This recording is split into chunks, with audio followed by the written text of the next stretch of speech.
morning and welcome to Morning Java, brought to you by GetGo Coffee, brewed with real roasted espresso beans with an authentic Italian espresso machine. You can get it iced, you can get it frozen. Iced.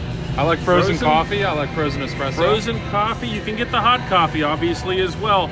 Let's talk a little bit of baseball here Sunday. We're at this particular place, and the Pirates are going to be going out on the road after losing their 6th consecutive series, this one to the Dodgers. They gave up a lot of runs. Has this team just in general lost its mojo? Yes and no.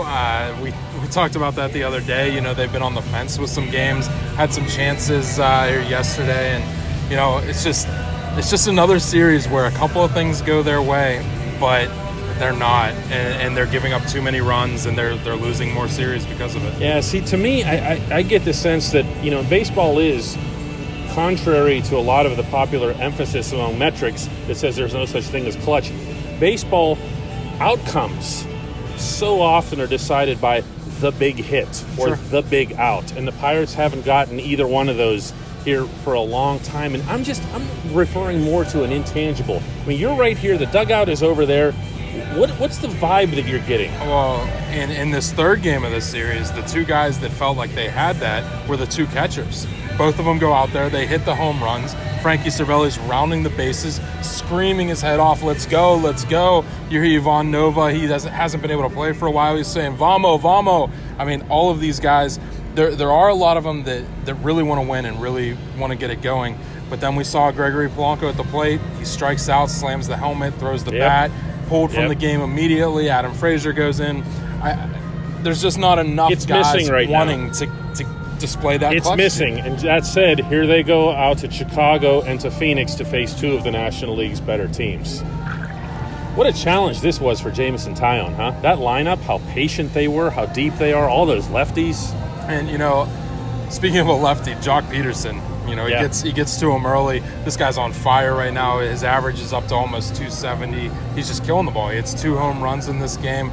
No, only one off Jameson Taillon, but right out there. I mean, it's a really good lineup that's starting to come around. They're not the same Dodgers that they were last year. They're missing their all-star shortstop, but they're starting to come around and they're pounding the ball. You got the feeling too that Taillon, a couple of calls go his way earlier on. Yeah, there was some ticky-tack stuff involved early on. At the same time, in talking not just to Taillon but also to both of the Pirates catchers and some other players about his performance specifically, they felt that he had to have his arsenal pushed to the limit.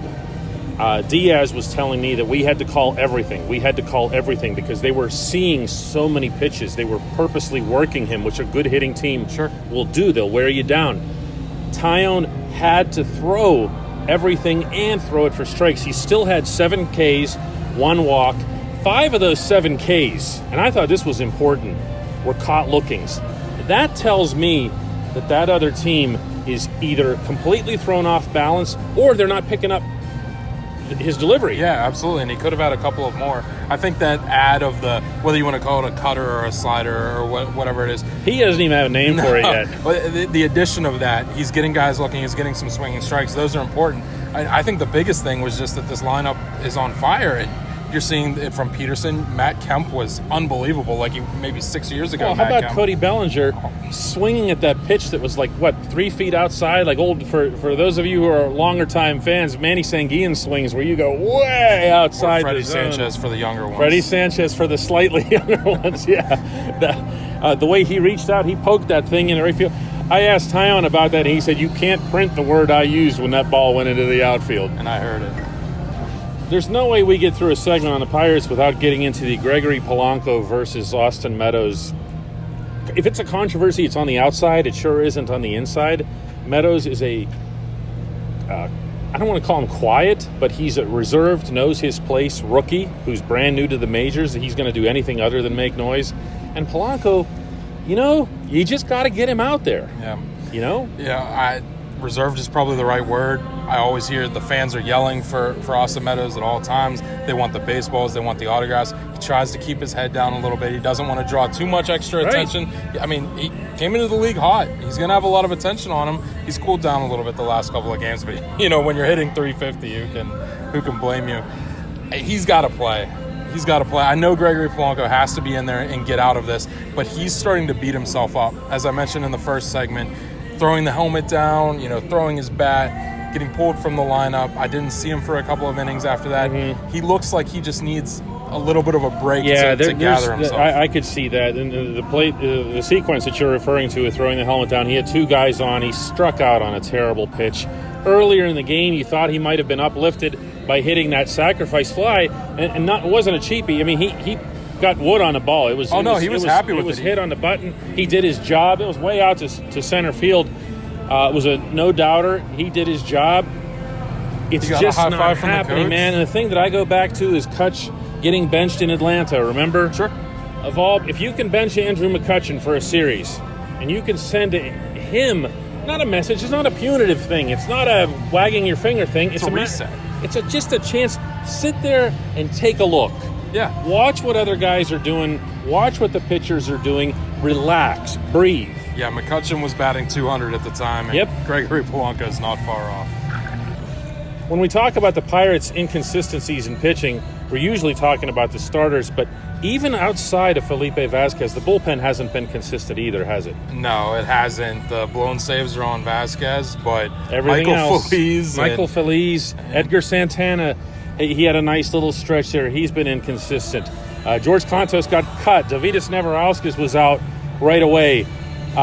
Richard Rodriguez is hiding under a desk here somewhere. Not to bring that up again. He's come out a couple of times. But, even Tyler Glasnow, who's pitched pretty decently at times. He got hit hard in the final game. He gets hit hard again. He was grabbing dirt, throwing it behind him, saying other things that I can't say on the mound. Sunday hears all these things, too. I hear a lot more in baseball than I do in hockey. They don't pick all this up on TV. But, they got to be better. Michael Feliz can't go out there and just give up a 450-foot home run, or did it ever come down? And everything that he gave up was hit hard. Even his outs were hit hard. Clint Hurdle said after the game Thursday, and I thought this was a pretty strong statement, he said, we're not ready yet to look at personnel moves in that area. Even bringing it up means they're looking at it, and I think that's something that they need to, let's put it this way, they're going to Chicago, they're going to Phoenix, they're facing, depending on the wind at Wrigley, but always in Phoenix, those are hitters' parks. And if they don't get the results that they need out of these bullpen guys, it is time to start switching things up, I think. Yeah, I think the Pirates are going to have to hope, particularly out west, that humidor is having the full effect.